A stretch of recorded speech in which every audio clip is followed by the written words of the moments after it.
3.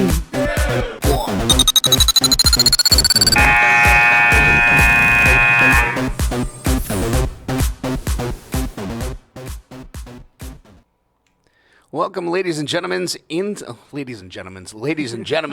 the park. It's already 2 seconds, and I can't even talk. Hot start. Here we go. Can we start over again? No, we're live. Along with Ryan Thies, I'm Barry Nelson, the guy that can talk. Welcome inside the park for another edition of what is going on in Major League Baseball. Ryan, I would expect you not to be able to talk because you're going through finals right now. Yeah, just finished up a 25-page research paper about 30 minutes ago, so we are fresh rolling with the fried brain. Well, and that's okay because we got a rundown in front of us. We know what we're going to talk about. Yeah. We don't have to really worry about going off the cuff too much, but we have a lot to get to. Scott Wisniewski is going to join us, and he's going to talk Major League Baseball. We're going to give out our quarterly season awards. The season is nearly a quarter of the way over. It's about we got a couple games left before we hit the 40 mark, but we figured this would be as good a time as any to give out the quarterly awards.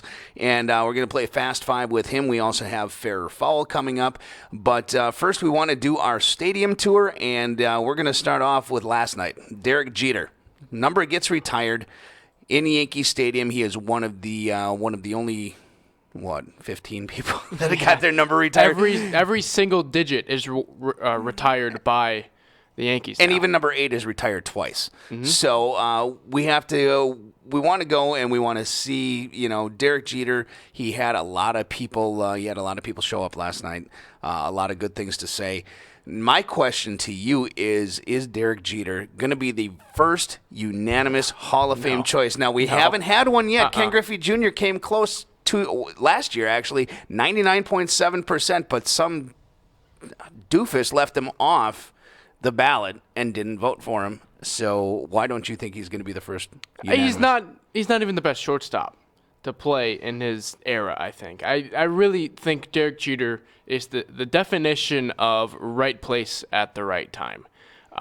He was called Mr. November because of a 318-foot fly ball that just happened to go out of the park at Yankee right State. After midnight. Would have been right after midnight into November. It would have been a routine fly ball any other park. The flip play that he's famous for against the A's in 2000, he was supposed to be in that spot. People say, what is he doing there? He was supposed to be there, and he was late getting there. That's why he was in a full-out sprint to get there. And he was lucky because the right fielder overthrew his cutoff man. If he hits his cutoff man there, the flip doesn't happen.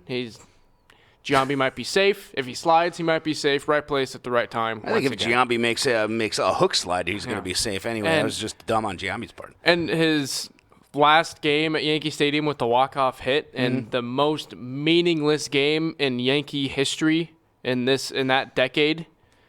And the reason why it was meaningless is because he was hitting in the 2-hole all season with a slugging percentage of just over 300. So, yeah, I think it's very, very overrated.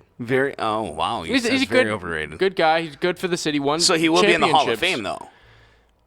I think so. You just think barely. So? I honestly, it might be close. You think he's going to be... Because those baseball writers know his stats. Right, but it's not going to be like he's going up against Mark McGwire and Barry Bonds and he's going to have this stigma about him. If it was a fan vote, he's unanimous. But the fans don't vote for the Hall of Fame. It's the baseball writers who actually know a little bit about baseball. Well, if you have any inkling or any if comments, you guys disagree with me, I'm ready. Yeah. Feel free to comment on Facebook. Yeah. We'd be more. Ryan's fired up today. He's kind of like Kleinschmidt was last week.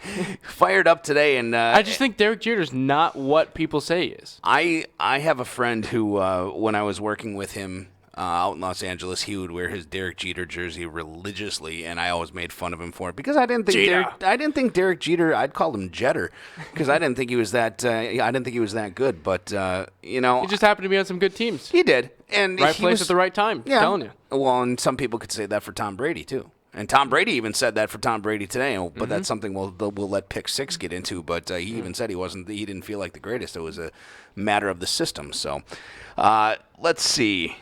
We can talk more about that. We'll talk more about that. Let's talk about something a little more graphic. Chris Iannetta this weekend, oh my goodness, he got hit right in the face.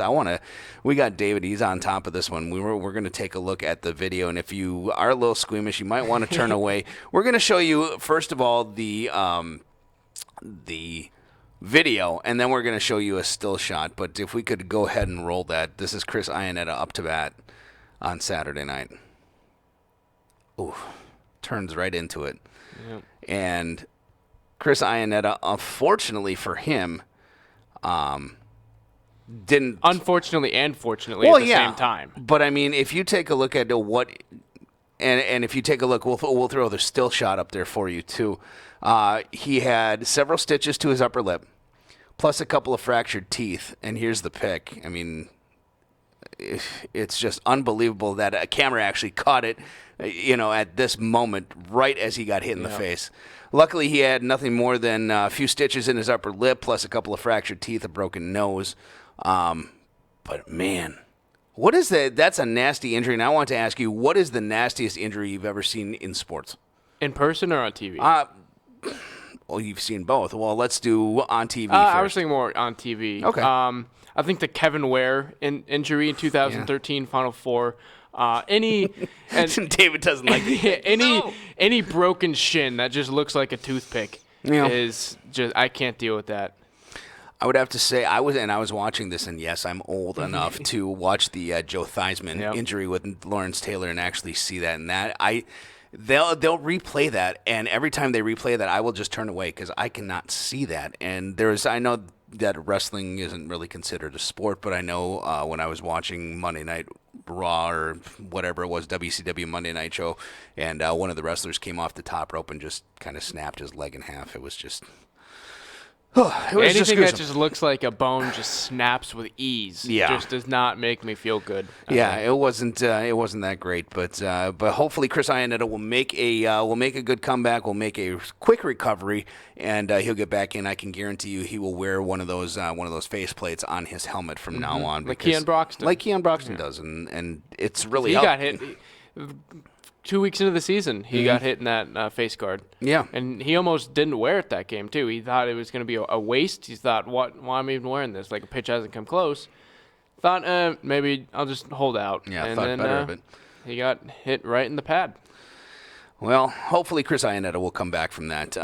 Also this weekend, Bryce Harper signing an extension, a one-year extension worth $21.65 million. That for is 1 year. For 1 year. That is the tail end of his already extended contract through 2017. So this is 2018. He gets an extra $1 million if he's the MVP. He gets $500,000 for second, $250,000 for third, and $150,000 for fifth. All these bonuses, he gets $100,000 for each year that he goes to the All-Star game. Each year he's a Gold Glover. Each year he's a Silver Slugger. I mean, this is just packed with guarantees, but a base salary too. And the question is, one, is this a good thing for the Washington Nationals? Two, how close does this put him to that $400 million mark that he's been talking about for the last year and a half? A lot closer, because contracts get bigger every year, and him delaying it by another year is going to open up the opportunity for someone else to get a bigger contract that isn't as good as Bryce Harper, and he's going to use that as leverage to get to that $400 million mark. And I for sure think he is going to reach that mark with ease. If you could say earning a $400 million contract is easy, Bryce Harper could do that. Oh, well, it's not bad for the Nationals either. No, you get MVP. Well, and he's only 25 years old. Yeah. So, I mean, he's going to play for at least, I would say, another 10 years. And he's going to be smack dab in the prime of his career come 2018, 2019, 2020. It'll be interesting to see how much Washington is willing to shell out. I just don't know if they're going to be willing to shell out that much money, but I know who will. The New York Yankees. Yep, exactly. Yep. And Can you imagine him and Aaron Judge on the same team? Oh, my God. In that ballpark? Oh, my God. And that's just a bandbox for right-handed hitters, or for left-handed hitters. Like Bryce Harper. But Aaron Judge is making that place look small, too, and he's a right-handed hitter. But Bryce Harper, and once he signed that deal, what does he do? He probably goes and hits a walk-off home run to win a game. Yeah. The Mets, they're in trouble again. man, how much worse can it get for the Mets? Juris Familia underwent surgery on Friday to repair a arterial clot in his right shoulder. Matt Harvey comes back on Friday. He gets banged around by the Brewers. They get swept by the Brewers. Terry Collins is just absolutely furious at the result of what happened this weekend, especially when they had a 7-1 lead yesterday. And Brewers come back and win it 11-9 in just dramatic fashion, and we'll show you some of that later on. But how much worse can it get for the Mets right now? I don't want to say it can't, because I thought it couldn't get any worse than last week. But then we talked about it last week. We were like, oh, it can't get much worse. How bad can it get? And it can get worse. Just can't holding on the leads. I saw a tweet from a Mets fan, Frank Fleming. He is the most pessimistic person I've ever seen on the internet. When the Mets are winning, you'll never see him tweet, but once they start losing, he tweets a lot. But he says most teams refuse to lose, but the 2017 Mets refuse to win, is how he described his team. Baxter saying that the Mets suck. I tend to agree. Yeah. I mean, there's only one team that... This is a great time for them to play D-backs, starting for a series here tonight. So I'm excited for that. D-backs. Now watch, they'll come out and they'll win 4 straight. Yeah, but the Mets, I mean, you look at the National League East, and there is only one team that is above 500, and that is the Washington Nationals. The Washington Nationals are 11 games above 500. The Mets are 4 games under in second place, 7.5 games behind. So it's really, we talked about it last week about how wide the margin is getting, and it's getting pretty bad. We have some sad news if you hadn't heard already. Yesterday, MLB umpire Steve Palermo passed away at the age of... Ex-MLB umpire. Ex-MLB umpire, yeah. He hasn't umpired since 1990. Great story. Yeah, that he has. You know the story? Were you going to get into that? Well, yeah, I was going to get into it where he came in, I believe it was 1975. It was in the minor leagues, and he only spent like 4 or 5 years in the minors, and he was vaulted to the major leagues and got to be one of the most respected guys, even at a young age. I know there were people like Terry Francona and Ned Yost and other people saying what a talent he was. And he did the 1983 All-Star Game, and did the World Series. Did the World Series too, and just had a great career. Then all of a sudden, 1991 comes around. He's in a restaurant in Dallas. 2 waiters walk out, and they're getting mugged, and he goes out to help them and gets shot in the back, and is told he'll never walk again. He gets paralyzed from the waist down. But what does he do about a year later? Throws out the first pitch of the World Series. And he's walking with a cane. So what an inspirational job he did. Unfortunately, he contracted cancer within the last few years and yesterday passed away at the age of 67. But what an inspiration to a lot of these people. And if you saw the picture of him with all the umpires, I mean, just an all-around good guy too, from what everybody's saying. Yeah, and he loved the game too. After that happened, he still worked as an umpiring supervisor for the league. He was based out of Kansas City, most of it, and that's where I got this whole story from. Was a great article by the Kansas City Star describing how he just would go to games and hang out in the press box with all the press people because he just loved being there and would see what the umpires are doing, give Ned Yost tips on how the umpires would do things and everything, and just all around. Because he couldn't do it, that didn't stop him. He wanted to still help out all the people around him. Well, and from what Ned Yost said when he was playing backup catcher for the Brewers here in town, he said that there are a lot of umpires that aren't really engaging, but Steve was always engaging and always would say, if you had a question, he wouldn't be condescending or anything to you. He would really talk to you about the pitch and really be there for you and really be able to explain it to you. So, unfortunately, Major League Baseball has lost a good one in Steve Palermo. Speaking of Major League Baseball losing a good one, Aroldis Chapman headed to the DL. He is going there with a inflammation in his rotator cuff now. He got placed on the 10-day DL, but from the New York Daily News, all for what they're saying is he may be out a month with that inflammation. Yeah, just a precautionary thing. I mean, rotator cuff is a big part of throwing. I don't know if you guys know the mechanics of throwing, but it's pretty important. I think anything in the shoulder, the ball. Anything in the shoulder. I mean, the way the Yankees are now, I think they're okay. I think they're okay. Yeah, I mean, it's not a good thing that they're putting Chapman to the DL and he could be out a month. Right. But I mean, they're in a decent position if this were to happen for it to happen now. And they get a chance to see, other people step up. They always say, if somebody gets injured, next person steps up. So we'll see who steps up for the New York Yankees as Aroldis Chapman heads to the DL. We were talking about it earlier. We talk about it now. You have up close and personal relationship and really love to talk about this because you're part of it. The Milwaukee Brewers. You work on the grounds crew at Miller Park. You were able to see the last 6 games three against the Red Sox, 3 against the Mets. They won 5 out of 6. They're 4 games above 500 for the first time since 2014. Since the end of 2014. Yeah, September. They're outscoring their opponents 37-12 in the first inning. What is the secret to their success, and can they keep it up? It's hitting the ball. They hit the ball very well, especially at Miller Park. Obviously, their pitching isn't the best. They don't have the best starting pitching. Their bullpen's kind of hit and miss. Corey Knebel's been doing a great job this season. He's been one of the only bright spots in that bullpen. Especially since Neftali Feliz has given up a lot as a closer. Now they moved him out of there and moved Knebel in. Mm-hmm. And that's been to be a good move for now. But if you're scoring 11 runs each game, you're probably going to win. And that's what has been working. It's all up and down the lineup, too. That first game against the Red Sox, his bottom 6, 7, 8 hitters were a combined 9 for 12. And Keon Broxton just caught fire this week, too. So that's been a big part of their success, too. But just hitting the ball. That's what they're doing. They're a young team. They're an upstart team that a lot of people haven't really been paying too much attention to. But now all of a sudden, ESPN's writing columns. They're having, MLB Network is having Milwaukee Brewer guests on the air, and they're talking about it. And this is something that they said, even with the article that was written, said you can't deny Milwaukee's offense now. I mean, Eric Thames was the big part. And he's cooled off a little bit, he's too. the big part of the year. Now all of a sudden, Travis Shaw, Keon Broxton, Manny Pena yesterday had the big 3-run homer to take the lead. What can you say? I mean, and Pena's not even your main catcher. No. And you have some of these guys that are coming off the bench that, like Jesus Aguilar, who Craig Counsell absolutely loves because he provides a lot of pop, and they, other teams can't get around him. Yeah, I think it just shows that hitting is contagious.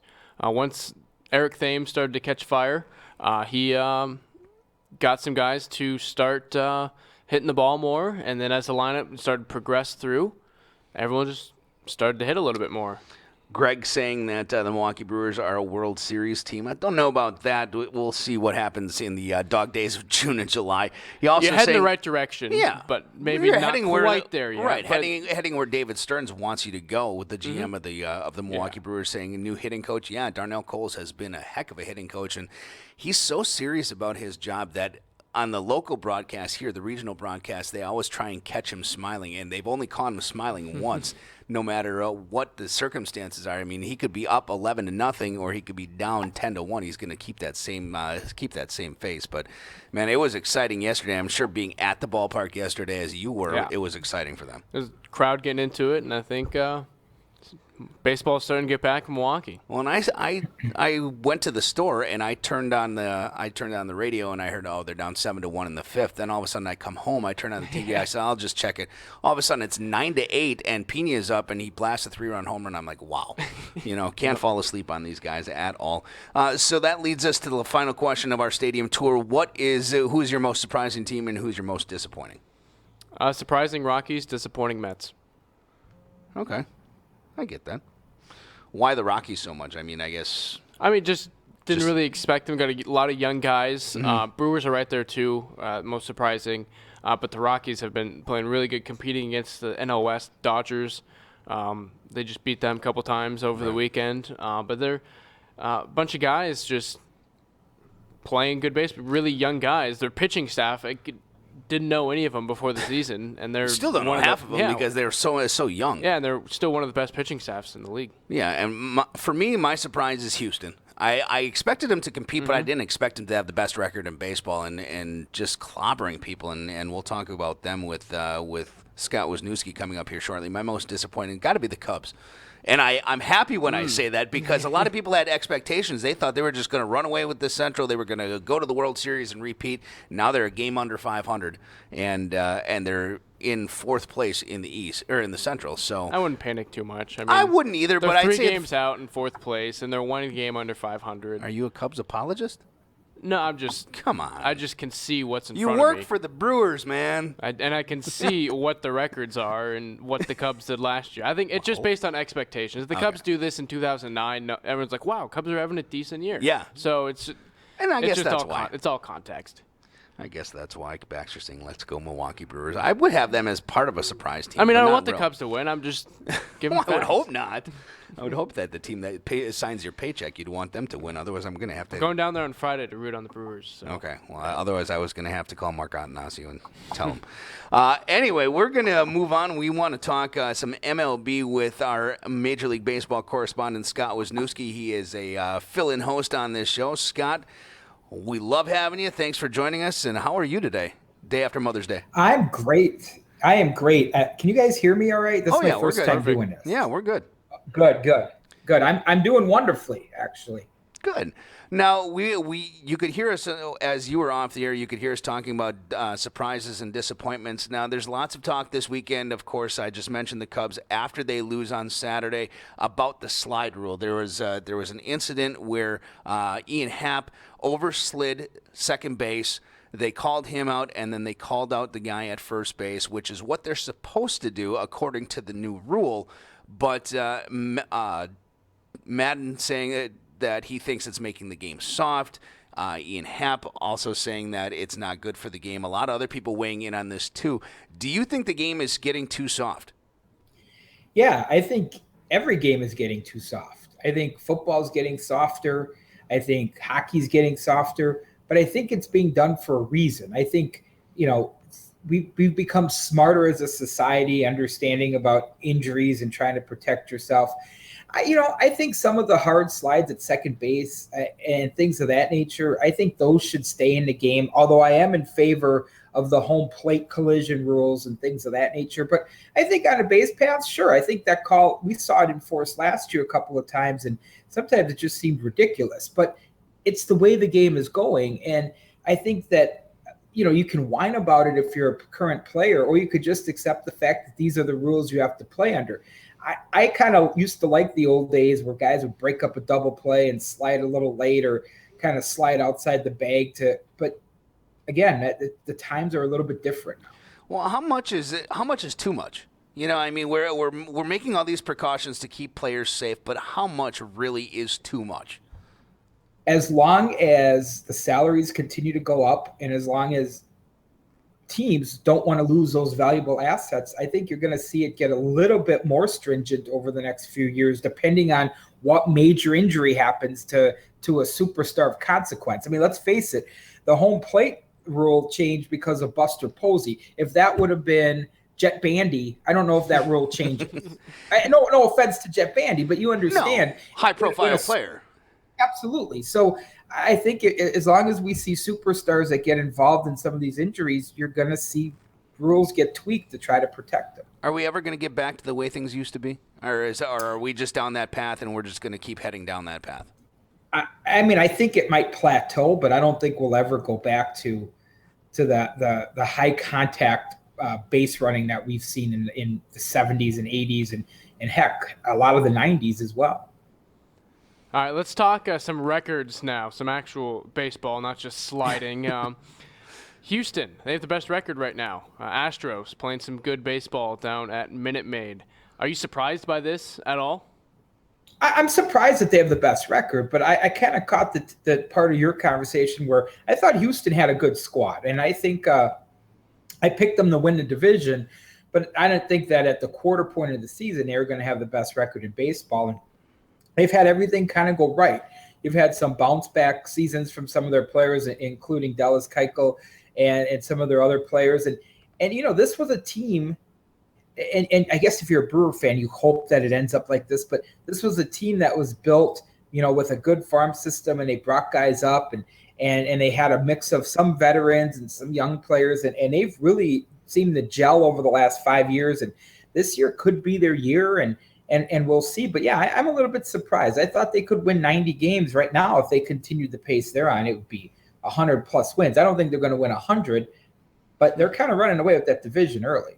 Now, before we start talking to you, we had a discussion about the Cubs and how they're under 500 right now. Only one game under 500. They're in fourth place in the NL Central, only 3 games back from first, however. Do you think they are the number one team that's under 500 that is most poised to make the playoff, or is there any other teams you could see? There's some other teams, but the Cubs are by far the best equipped to overcome the slow start. They've had some injuries, and every team has injuries, but they've had some significant injuries to some of their players. They've had a little bit of drop off in the pitching, which means to me they could be vulnerable as a team that's not maybe a World Series contender, but I still think they have enough pieces in place that they could, if they don't win this division, at least be a wild card. Because when you look around the league, the East doesn't really have anybody contending to be a wild card team. The West, you wonder if Colorado is going to eventually drop off. I think the Cubs are still a playoff team. I just don't know if they're built to win another World Series. Well, and you take a look at, you said that you mentioned the pitching, and one thing that producer Dave here asked is Jake Arrieta ever going to get it back? And I said, I'm sure probably by middle of the season he might, but if he doesn't, what do they do? Well, they still have pieces in the farm system that they could go out and acquire somebody near the trade deadline. So they still do have some of that at their disposal. One of the stats that's interesting about the Cubs, though, and it's a complete 180 from some of what made them successful last year, they lead the league in errors and unearned runs. And last year, they were one of the top 2 teams in fewest unearned runs allowed. So what you're doing, you're allowing those extra unearned runs, which means another extra 2-3 extra outs your starting pitchers have to get, which ends up being a cyclical effect, and it taxes your bullpen. So one of the keys to their success last year was their impeccable defense. Hasn't been the case this year. Irma joining us on Facebook saying Atlanta Braves, last place. See, it doesn't matter if you have a fancy stadium or not. It doesn't make a difference. SunTrust Stadium opening up this year, and they're in last place, and I believe they have the worst record in baseball, or at least close to it. Yeah, no, they do. As of yesterday. They did. Because the Blue Jays kind of figured a little bit more out. Yeah, they got a few wins, and I'm proud for the Blue Jays and happy for the Blue Jays because I actually like that team. It's almost the quarter way of the season, Scott. We're nearing the 40-game mark here, and we know there's 162. So for you math majors, 162 divided by 40 is, 1 quarter. I'm still trying to figure that out in my head. So we decided we're going to give out our quarterly season awards. So we'll do this now. We'll do this halfway through the season, 3/4 of the way, and then obviously at the end of the season. So we want to get your take as to who you think these awards should go to. I'm going to have my own pick, and Ryan's going to have his pick as well. But first of all, start off in the American League. Who is your American League MVP? I know that it's one of those things that seems taboo to think that somebody this young could be an MVP candidate. I think it's Aaron Judge. I mean, you look at what the Yankees have been able to do. Being a team near the top of their division, they've been in and out of, first to half game out to game out. They've had some injuries of their own that they've had to overcome. And this kid's kind of, in some cases, putting that team on his back and has led them to that record. So if I had to pick right now, and I'm sure I would almost bet you that if I did this again at midseason, it would be a different pick. But right now, it's Aaron Judge. Well, and he would be the first player since Ichiro to win that award. Him and Fred Lynn were the only 2 in Major League Baseball history to actually win. Do you agree with him, Ryan? Do you believe that it's going to be Aaron Judge? I do not. I think it is taboo for him to win the MVP. And I think it's one of those unwritten rules that Scott and I talked about a couple weeks ago. Right? The baseball writers of America are some weird people. They like to be very traditional in the way weird. that they vote. Trust me, they're weird. Just look at their Hall of Fame voting. They're weird. Yeah. We talked about that already. So I'm not saying that Aaron Judge is any less deserving. I'm just saying this is how I think they're going to vote, and I think right now they would vote in favor of Mike Trout. And I tend to agree with you. And it's not just, who leads in home runs and who leads in RBIs, but I think there is I think there's a sort of a personal connection with the writers there too. I think that the writers see Mike Trout as the face of Major League Baseball, and he's having a good year, better than a lot of other people. So why not name him? I mean, even if you just take a look at the stats. I mean, he's batting .352. He's got 11 home runs. You know, he's leading the AL in WAR as well. Yeah, exactly. At what 2.1 something like 2.4. 2.4. 2.6. Sorry, wrong one. Well, maybe Judge it's is 2. 2.4. It'll be 2.8 by tonight. But he's just one of those guys that MLB writers love. But and you wonder if he's playing on the East Coast, how much more pub and how much more popular he would be, like an Aaron Judge. So I have to tend to agree. I mean, with he's you. still in L.A. He's right. in the NYC. He's in L.A., of the West but not a Coast. whole lot of people stay up and watch him. You know, And understand this. I think that Mike Trout's probably going to be the MVP. I think Aaron Judge will end up cooling off a little bit, and it'll be more of a regression to the mean, and the league will figure him out a little bit, whereas Mike Trout's likely to keep up that level. I'm just, at this point, if I had to have a vote, it would be Judge. But if I were betting on anybody, I think Trout's probably the favorite. And if you want to weigh in on your quarterly season awards, please, by all means, feel free to comment below on Facebook and let us know who you think the award should go to. Let's move to the NL. Who's your NL MVP? I'm going to ask Ryan this first. Ryan, who do you think should deservedly win the NL MVP? I'm going to say Ryan Zimmerman, because right now he is Triple Crown leader. So, I mean, that's just the easy answer. Right. Scott, do you agree? No, I don't. And I can understand why you would pick Zimmerman, because he's having a heck of a year. So is his teammate Bryce Harper. And though he has one more home run than Harper and a few more RBIs, that on-base percentage of Bryce Harper is phenomenal. I mean, it's just you're talking epic, legendary numbers right now when you talk about on-base percentage. I think if I were looking just now, I would say Bryce Harper. And if I was forecasting out for the year, partially because of Zimmerman's injury history and whatnot, I think Harper would be the favorite there as well. But even though Zimmerman is a Triple Crown leader and it makes sense that you'd think he'd be the guy, I just can't get over that phenomenal on-base percentage that Bryce Harper is carrying right now. And I had a tough time, picking this one too. I went with Zimmerman just for the fact that he's Triple Crown, but I got to believe that at the end of the year it's going to be Bryce Harper. He's going to be a 2-time MVP, and I just don't see him losing that one. I think he's going to be consistent throughout the year. Cy Young Award in the American League. I have Dallas Keuchel. I believe that he's the one carrying the Houston Astros right now, and I think that he deservedly so should be in contention. He won the award back in 2015. I think he's up for it again this year, and I think he's going to stay consistent. Scott, what do you think? Do you agree with me or no? I think he's right there. He was definitely one of the two guys I was looking at. But I went with Ervin Santana at this point. And again, if I were going to forecast how that's going to look at the end of the season, I expect Keuchel to hold up more than Ervin Santana will. But Santana right now with a whip of like .815 or something ridiculous like that, 1.50 ERA. He does have a loss, and Keuchel's undefeated. But I would go with Ervin Santana right now. Again, if I had to make a bet in Vegas, though, I'd probably lean towards Keuchel.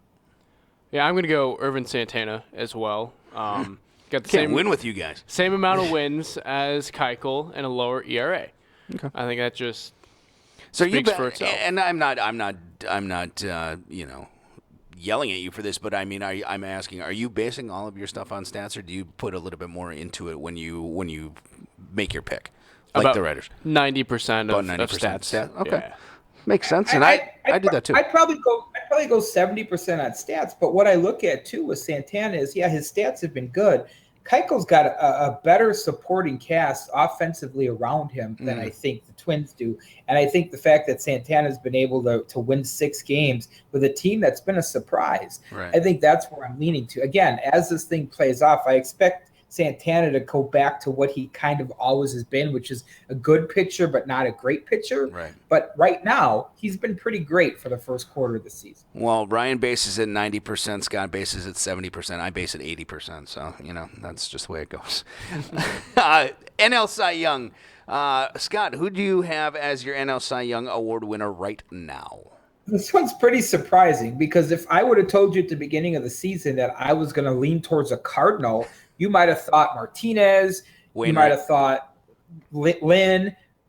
I'm saying Mike Leake right now. because there's been some uncertainty in that Cardinals starting rotation with Wainwright struggling and some other guys had missed a few starts here and there. And he's been the consistent pitcher, the most consistent pitcher on a team that leads his division right now. So, again, I don't expect it to hold up, but right now Mike Leake's my Cy Young Award winner. Yeah, that 1.94 ERA speaks for itself.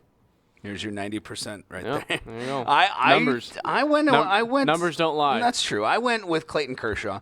I'm a big proponent of strikeouts. I love the strikeout, and it's even though in Bull Durham, Kevin Costner said, let him hit the ball. It's more democratic. It's strikeouts are fascist, but. His strikeout to walk ratio is just unbelievable. Even though his WAR isn't as good or his WHIP isn't as good as Mike Leake, even his ERA, I just think he's more consistent. When he takes the mound, he's dominant. And I like Clayton Kershaw. I think right now, even though he is second in statistics, I think he gets the Cy Young. Since you like strikeouts, the immaculate inning is rarer than a no hitter. We had 2 in the past 2 weeks. Craig Kimbrell, 9 pitches. 9 pitches, 3 strikeouts an inning. Craig Kimbrell did it about a week and a half ago, and Scherzer did it over the weekend. And we'll talk about Kimbrell in just a second. So, Scott and Ryan, AL Rookie of the Year. I think we can just move past that. Aaron Judge, we all agree. I think I know Scott does too. 100%. National League Rookie of the Year. Ryan, who did you go with? I like Cody Bellinger. I think he's going to be a nice young bat for the Dodgers for the time being. And there isn't like a clear-cut NL Rookie of the Year so far because this one I based on stats. One. Yeah, this one I based on stats, and I went with Bellinger as well. But I have a feeling Scott's going to go a totally different way. Scott, where'd you go?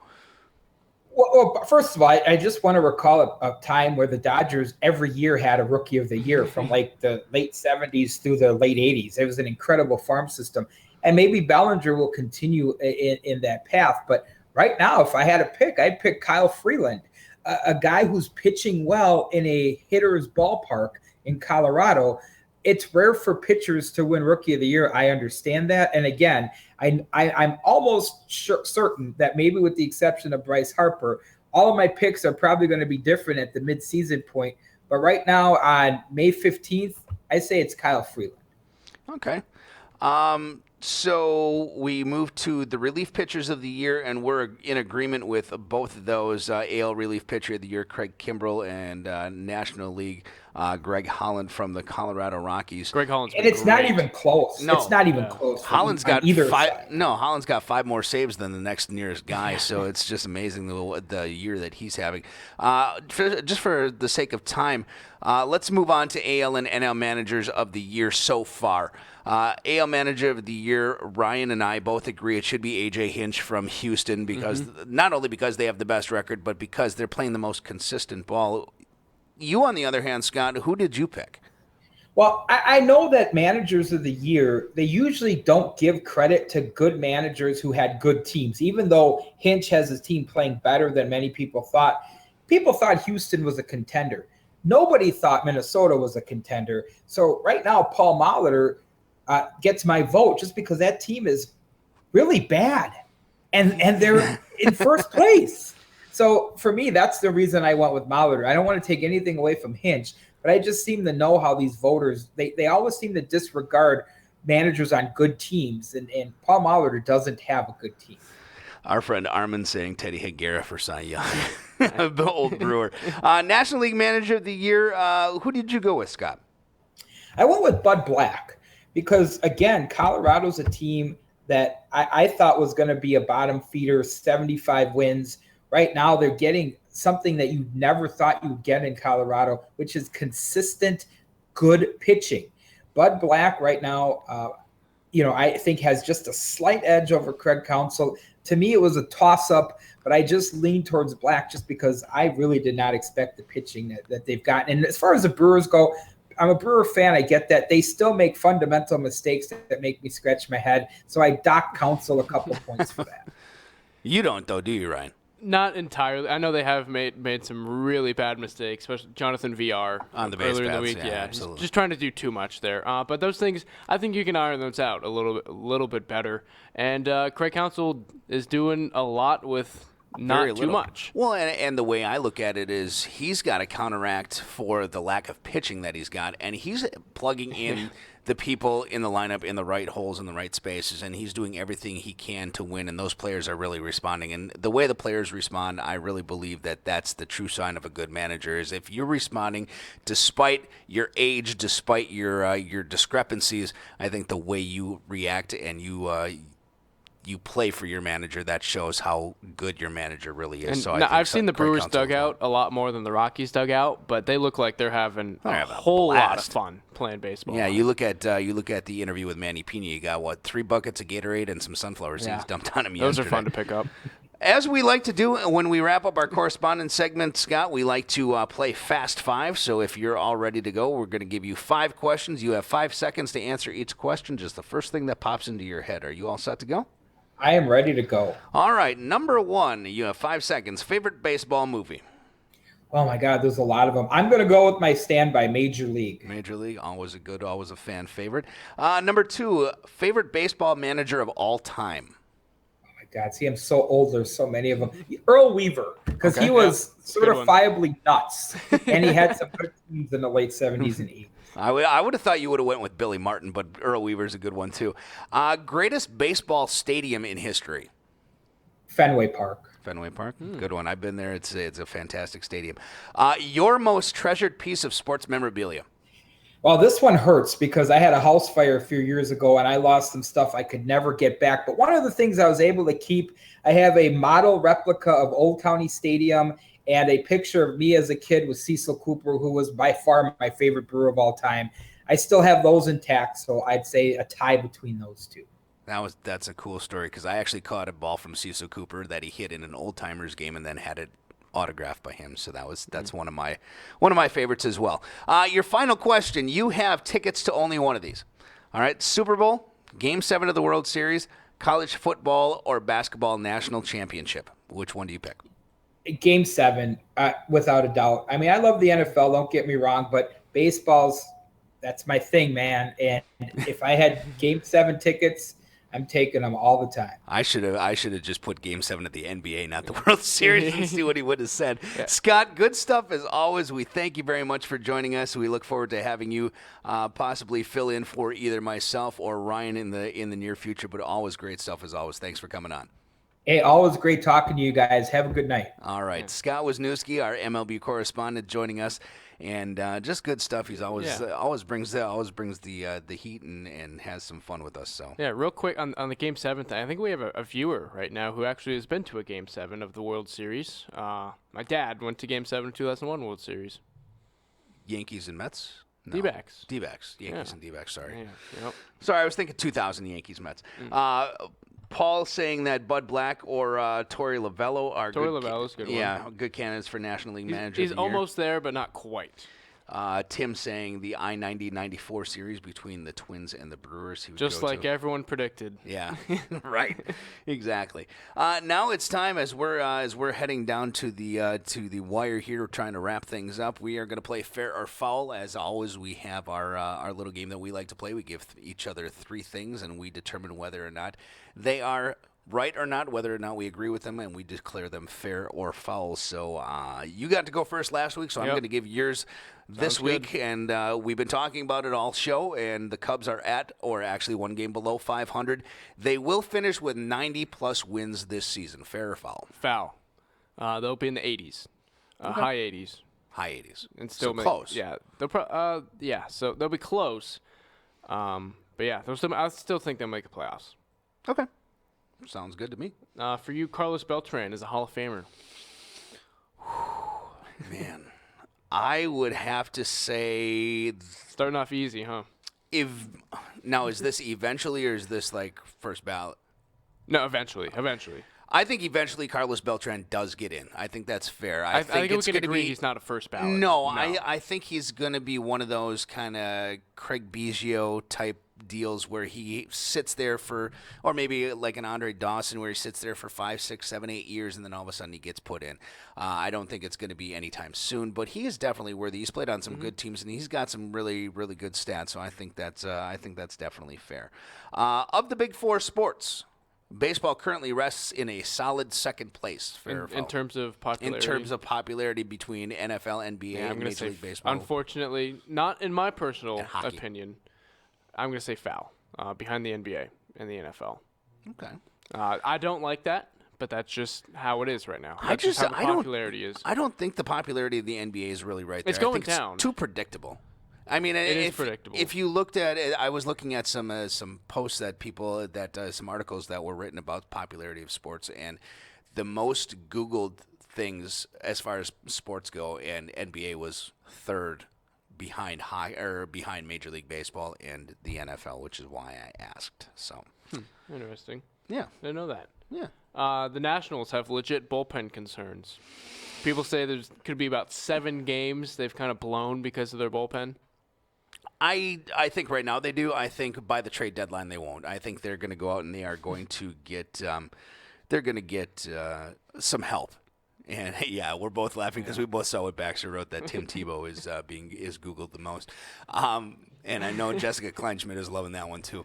But I do believe that they will get some help by the All-Star break, and I think that, by the trade deadline, and I do think that some of these relievers will find their way. I don't think it's going to be a lost cause. Not to mention the fact they're already 7.5 games up. They really don't have to worry about blowing 1 or 2 games. That's what I was going to say. Tiffany Lynn just on Facebook here said Nats are in trouble, but how much trouble can you really be in? And when you're 11 games over 500 and the next closest is 4 games under, I don't know. Tiffany, I just don't see. I think we'd like to hear your comments. Blew a major tire throughout the. I still think they win that division just because of who's in that division. I think if Ryan Zimmerman goes out for the year, I think they still win. Yeah. Oh yeah, for sure. Now Bryce Harper, you never know, but I still think they lose one of their top guys. I think they still have a shot, but who knows? We'll have to wait and see how that finishes out.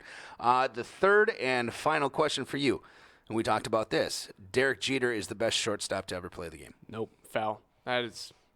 That's a swing and a miss. Okay, that's not even foul. So you say foul. Who is the best shortstop to ever play the game? It's not Derek Jeter. I can tell you that. Oh, way to get out of that one.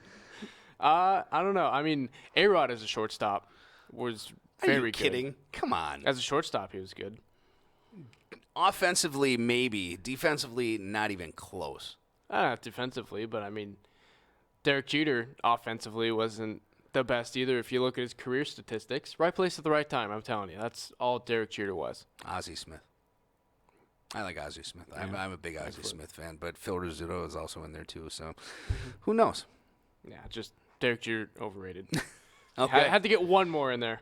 Last one for you. Baseball is back in Milwaukee. Excitement, everything. People start talking about it a little bit more. Man, when you're coming off of the season that the Bucks had and the resurgence of the basketball here in Milwaukee, you temper that with the Packers up I-43, and now all of a sudden the Brewers are playing so well. I think just sports is back in Milwaukee. I think it's just a rebirth of some really good sports coming to Milwaukee. Admirals made the playoffs. Admirals made the playoffs too. Their NHL affiliate, the Predators, are in the conference finals. I mean, it's just and we have the Milwaukee Wave, who are consistent winners. They always win the MISL, the Major Indoor Soccer League title, year after year. At least they did when Keith Poser was the coach, but they're still very competitive. But I think for Major League sports, I think baseball is back. I think Major League sports is back.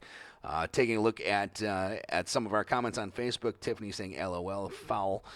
Tim saying my dad was at Game 7 of the '68 World Series in St. Louis. That's awesome. And Tiffany saying that Derek Jeter does not have the numbers, and yeah, he doesn't. I agree with that. But I have one more for you. Okay.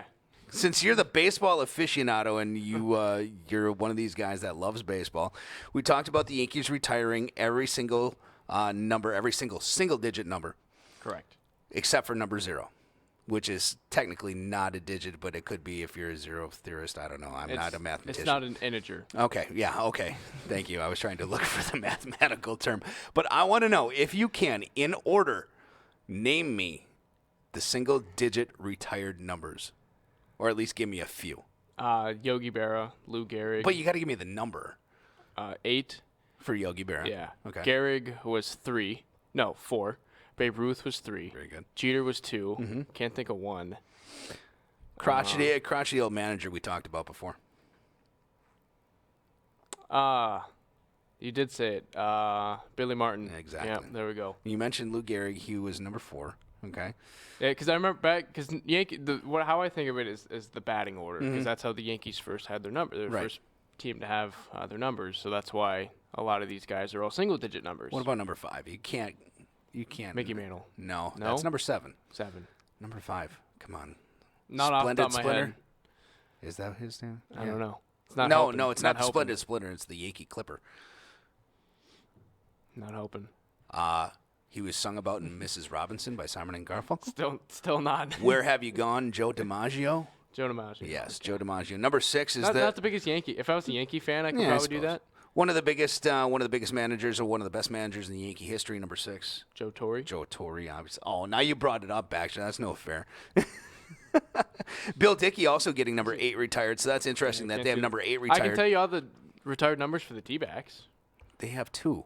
3. Counting Jackie Robinson, Luis Gonzalez and Randy Johnson. Yeah, Kurt Schilling probably will be soon too. I'm sure. I don't know. No, based on his what he's been doing lately, his exploits off field issues after he retires. Yeah.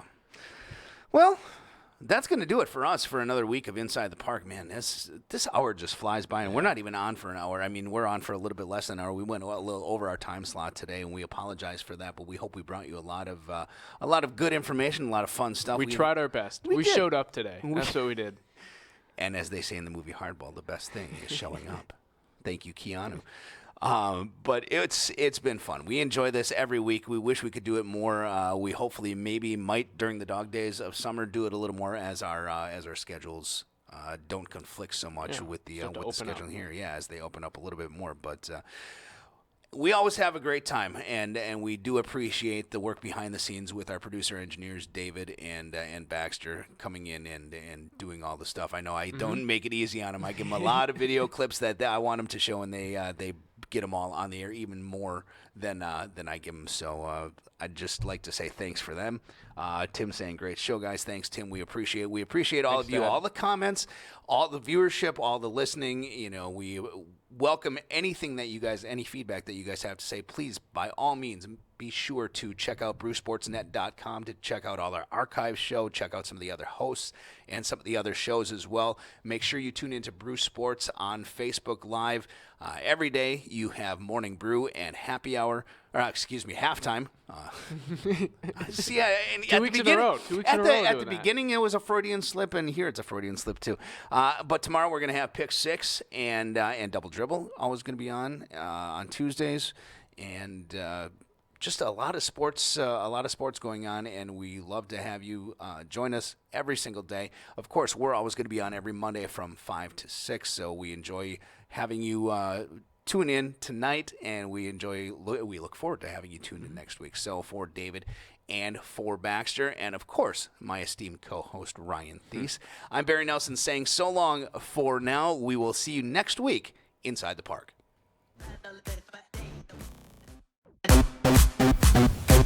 3,